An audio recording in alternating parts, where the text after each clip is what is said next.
प्रति उसका कितना ज़्यादा विश्वास है कि उसने डायरेक्टली भगवान को लेटर लिख दिया बिना सोचे समझे कि लेटर कहाँ।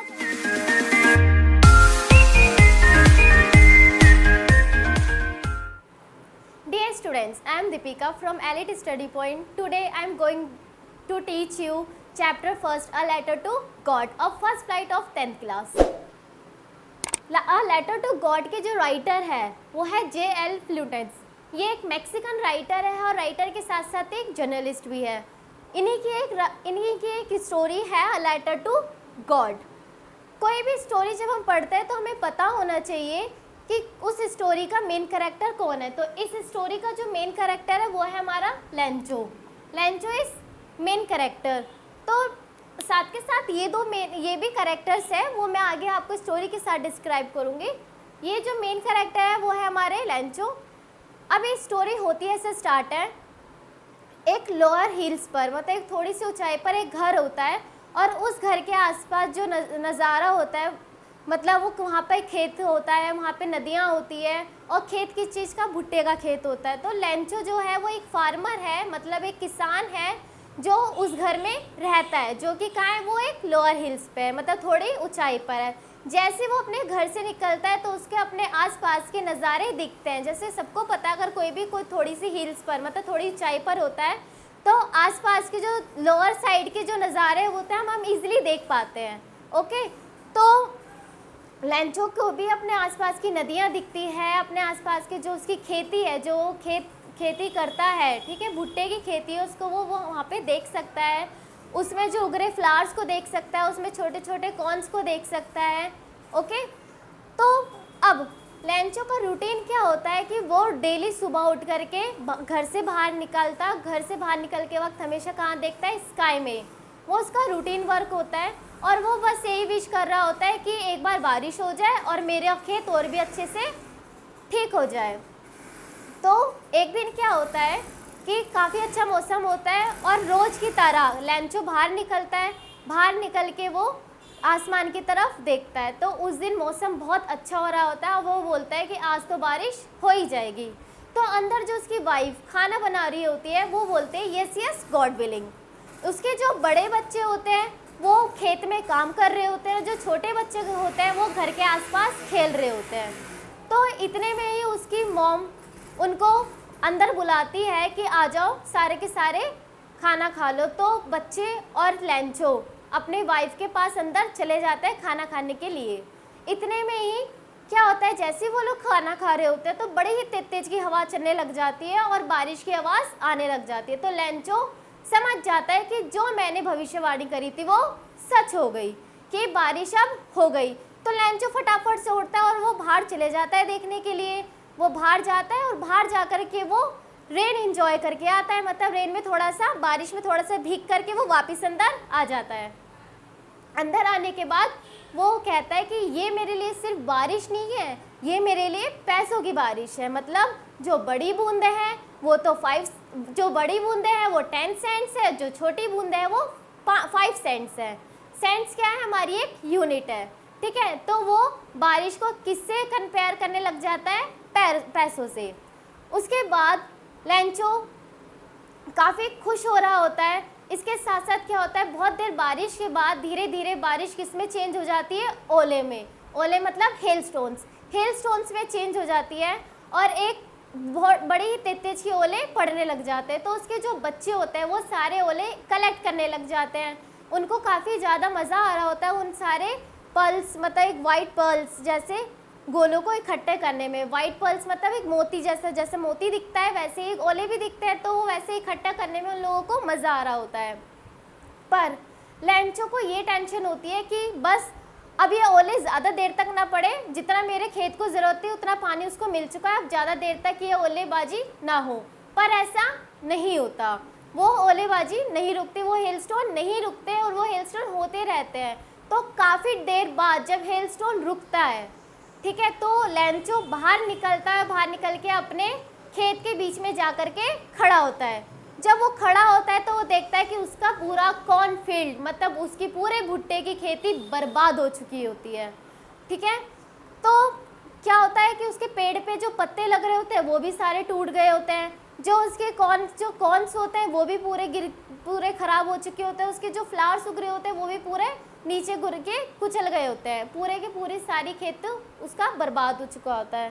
तो वो अपनी फैमिली से बोलता है कि इससे अगर इसकी जगह अ प्लग ऑफ लोटस, मतलब कोई भी ऐसा इंसेक्ट झुंड में आता जो कि मतलब जो खेत वगैरह को खाने वाले जो इंसेक्ट्स आते हैं ग्रुप में जो आते हैं, अगर वो भी आते ना तो वो भी इतना नुकसान नहीं करते जितना इन्होंने कर दिया। वो भी आते, कुछ खाते, कुछ बर्बाद करते, एटलीस्ट थोड़ा बहुत तो बचा कर जाते, पर यहाँ पे तो सारी चीज़ें क्या हो गई है, पूरी बर्बाद हो गई है, कुछ भी नहीं बचा। अब वो लैंचो और लैंचो की फैमिली बिल्कुल बहुत ज़्यादा क्या हो जाता है, टेंस हो जाते हैं, बहुत ज़्यादा उनको बुरा फील हो रहा होता है। पर उनकी फैमिली में सिर्फ एक लैंचो ही होता है जिसके अंदर अभी भी एक होप होती है कि हाँ, अब मेरी हेल्प सिर्फ कोई करे ना करे, पर मेरी हेल्प अब कौन करेंगे, सिर्फ मेरी हेल्प गॉड करेंगे। तो अभी भी किस में होप होती है, लैंचो में। तो लैंचो डिसाइड करता है कि मैं भगवान से हेल्प मांगूंगा। तो इसलिए वो आने वाले संडे में वो जाता है पोस्ट ऑफिस, और पोस्ट ऑफिस जा कर के वो गॉड के लिए एक लेटर लिखता है। तो लेटर में वो अपनी सारी सिचुएशन को डिस्क्राइब करता है कि टू गॉड, कि जैसे कि आपको पता है कि रेन के आने के बाद हेलस्टोन हुआ, उसकी वजह से मेरा पूरा कॉर्नफील्ड मतलब भुट्टे की खेती पूरी बर्बाद हो चुकी है, और अब मेरे पास कोई भी ज़रिया नहीं है, ना दोबारा खेती करने के लिए पैसे हैं और ना मेरा घर का खर्चा करने के लिए पैसे हैं। तो मुझे इन सब की रिकवरिंग के लिए मुझे 100 पिसोस क्या है बेटा, करेंसी, ठीक है, करेंसी है। जैसे कि हमारे इधर 100 रुपये होते हैं, 200 रुपये होते हैं, वैसे 100 पिसोस होते हैं। पिसोस मतलब करेंसी, ओके। तो वो बोलता है मुझे सिर्फ 100 पिसोस की नीड है ताकि मैं ये सारी चीज़ें वापस ठीक कर सकूं, तब तक अपना घर का खर्चा भी कर सकूं और नई खेती भी उगा सकूं।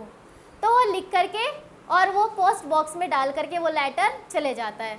अब जब वो पोस्ट बॉक्स में से लेटर, पोस्टमैन, अब आता है हमारा ये वाला करेक्टर, ये वाला पूरा मैंने डिस्क्राइब कर दिया आपको। अब आता है हमारा पोस्टमैन का करेक्टर, ओके। तो पोस्टमैन पोस्ट बॉक्स में से वो लेटर निकालता है।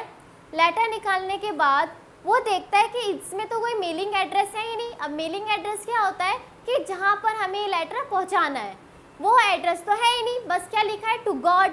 तो वो काफ़ी कंफ्यूज भी होता है और काफ़ी शॉक्ड भी होता है, ये कैसा लेटर है। तो वो हंसते हंसते अपने पोस्ट मास्टर के पास जाता है। किसके पास जाता है फिर वो, पोस्ट मास्टर के पास। पोस्ट मास्टर कैसा है, वो थोड़ा फैटी टाइप है और साथ के साथ बड़ा ही फ्रेंडली नेचर का है, ओके, फैटी टाइप और फ्रेंडली नेचर का, ठीक है। तो इसके बाद जब वो उसके पास जाता है तो उसको बताता है कि सर देखिए ये लेटर कैसे है, इसमें तो कोई मेलिंग एड्रेस है ही नहीं। तो वो बोलता है दो गॉड को लिखा है। तो दोनों ही हंस रहे होते हैं कि ये क्या बात हुई, गॉड को कैसे लिखा, ठीक है।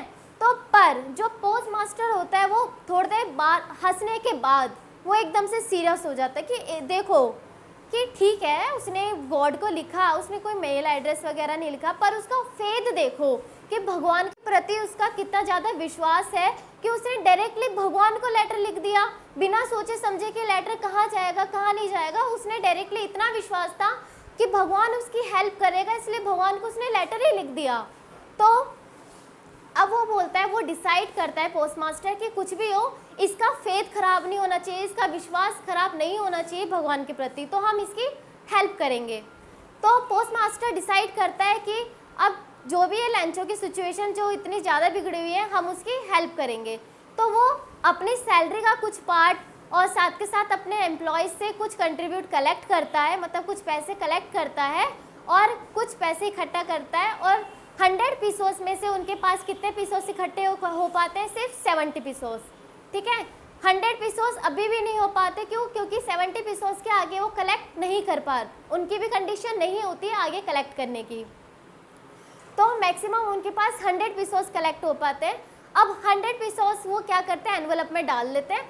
अब आने वाले संडे पर जब वो लैंचो वापस आता है पोस्ट ऑफिस, तो सबको एक्साइटमेंट होती है कि आज लैंचो का एक्सप्रेशन क्या होगा, क्योंकि हमने उसकी हेल्प करी है, तो देखते हैं उसका एक्सप्रेशन होगा क्या। तो सब उसके एक्सप्रेशन को लेकर के बड़े ही एक्साइटेड होकर के बैठे होते हैं। तो पोस्टमैन उस एनवलप को, उस लेटर को, मतलब उस एनवलप में जो होता है पैसे, उसको वो लेंचो को दे देता है। लेंचो एनवलप खोल करके पैसे ले लेता है, पर वो बिल्कुल भी हैप्पी नहीं होता, शॉक्ड नहीं होता, कोई भी उसका एक्सप्रेशन नहीं होता, बल्कि थोड़ा गुस्से वाला एक्सप्रेशन होता है। पैसे तो वो 70 पीसोस तो निकाल के वो रख लेता है, पर वो क्या, एक और लेटर लिखता है। अब लेटर में लिखता है और वो एनवलप में रखता है और वो पोस्ट बॉक्स में वापस डाल करके चले जाता है पैसे लेकर के।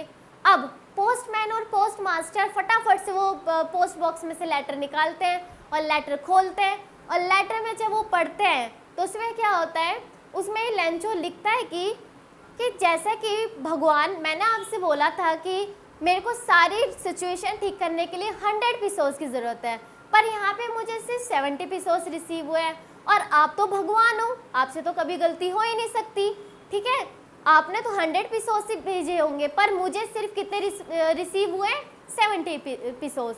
तो जो बाकी के 30 पीसोस है वो भी मुझे सेंड कर देना, पर इस बार यहाँ पे पोस्ट ऑफिस में आप मत भेजिएगा, आप मेरे डायरेक्टली मेरे एड्रेस पे भेजिएगा, ठीक है, क्योंकि मुझे लग रहा है ना जो 30 पीसोस भी गायब हुआ है ना, तो इन लोगों की वजह से है, इन यहाँ के जो एम्प्लॉयज़ है वो सारे ब्रांच ऑफ क्रूक है, मतलब सारे के सारे क्या है, धोखेबाजों का एक झुंड है, मतलब पूरे के सारे लोग यहाँ पे क्या है, धोखेबाज। तो इसका एंड बड़ा ही अलग टाइप का सा था कि फनी टाइप का भी था, कि एक तो उसकी हेल्प करी, ऊपर से उन लोगों को क्या सुनने को मिला, ब्रांच ऑफ क्रूक, ठीक है। तो इस चैप्टर में बेसिकली हमारा, जैसे कि उसने, लेंचो ने मांगी तो गॉड से हेल्प थी, पर गॉड ने हेल्प नहीं करी किसने हेल्प थी, पोस्टमैन, पोस्ट मास्टर और वहाँ के सारे एम्प्लॉयज़ ने। हेल्प करने के बाद भी उसको जितने पैसे मिले, अब जो जितने पैसे नहीं मिले उनके लिए भी उसने क्या बोल दिया कि सारे के सारे पैसे कहाँ गए, वो लोगों ने ही हड़प लिए होंगे, उन लोगों ने ही ले लिए होंगे, क्योंकि वो क्या है, बंच ऑफ क्रूक। तो ये चैप्टर यहीं ख़त्म हो जाता है हमारा, इसकी चैप्टर की यही एंडिंग थी, यही एंड था। अब इसके साथ साथ इस चैप्टर की कुछ वर्ड मीनिंग्स है जो मैं तुम्हें बताने जा रही हूँ, इससे आपको चैप्टर पढ़ने में और उस चैप्टर में पढ़ने में आपको थोड़ी हेल्प मिलेगी। तो first is word meaning exclaim. Exclaim मतलब होता है चिल्लाना, मतलब शाउट। जब हम ज़ोर ज़ोर की चिल्लाते हैं, बोलते हैं, तो उसका मतलब क्या, उसका इंग्लिश में मतलब क्या होता है, एक्सक्लेम। Second conscience. कॉन्साइंस का मतलब होता है कि अच्छे बुरे की समझ, मतलब मोरल सेंस, अच्छे बुरे की समझ, जैसे कि अच्छा क्या करना है या बुरा क्या करना है, तो अच्छे बुरे की समझ होती है ना, तो वैसे उसको क्या बोलते हैं, moral sense. Third gather. Gather मतलब होता है इकट्ठा करना। गैदर मतलब इकट्ठा करना, मतलब कलेक्ट करना, जैसे पैसे कलेक्ट करते हैं या पैसे गैदर करते हैं, तो दोनों का मतलब भी क्या होता है, इकट्ठा करना। डाउनपोर। डाउनपोर का मतलब होता है मूसलाधार बारिश। जब बहुत तेज की बारिश होती है तो उसको क्या कहते हैं, मूसलाधार बारिश या फिर heavy rain. Fifth solitary. Solitary मतलब होता है अकेला, जो कोई अकेला होता है उसे क्या कहते हैं, अलोन या फिर अकेला। एमेबल। एमेबल मतलब होता है दोस्ताना, मतलब उसका नेचर बहुत ज़्यादा एमेबल है, मतलब उसका नेचर क्या है, बहुत ज़्यादा फ्रेंडली है, बहुत ज़्यादा दोस्ताना वाला है। एविडेंट। एविडेंट मतलब होता है पता चलना, ओके, कम टू नो, कि मुझे जैसे कि ये बात पता चली, तो इसका मतलब क्या होगा, एविडेंट। ऑब्लाइज्ड। ऑब्लाइज्ड मतलब आभारी, कि मैं आपकी आभारी हूँ, ओके। ड्यूटी बाउंड, इसका सेकंड मतलब क्या होता है, ड्यूटी बाउंड या आभारी। Third containment. कंटेनमेंट मतलब होता है संतुष्टि। संतुष्टि मतलब एक और मतलब क्या होता है उसका, सेटिस्फैक्शन, कि हाँ मैं इस चीज़ से सेटिस्फाइड हूँ या फिर मैं इस चीज़ से संतुष्ट हूँ। कंटेनमेंट। कंटेनमेंट हमारा हो गया है क्रूक्स, धोखेबाज। क्रूक्स क्या होते हैं, धोखेबाज, चीटर्स। तो आज की वीडियो यहीं फिनिश होती है हमारी। Thank you so much guys. अगर आपको कोई भी डाउट है इस चैप्टर से रिलेटेड या कोई क्वेश्चन है तो आप कमेंट बॉक्स में कमेंट करके पूछ सकते हैं, आपको रिप्लाई दे दिया जाएगा। Thank you so much for watching this video. Thank you.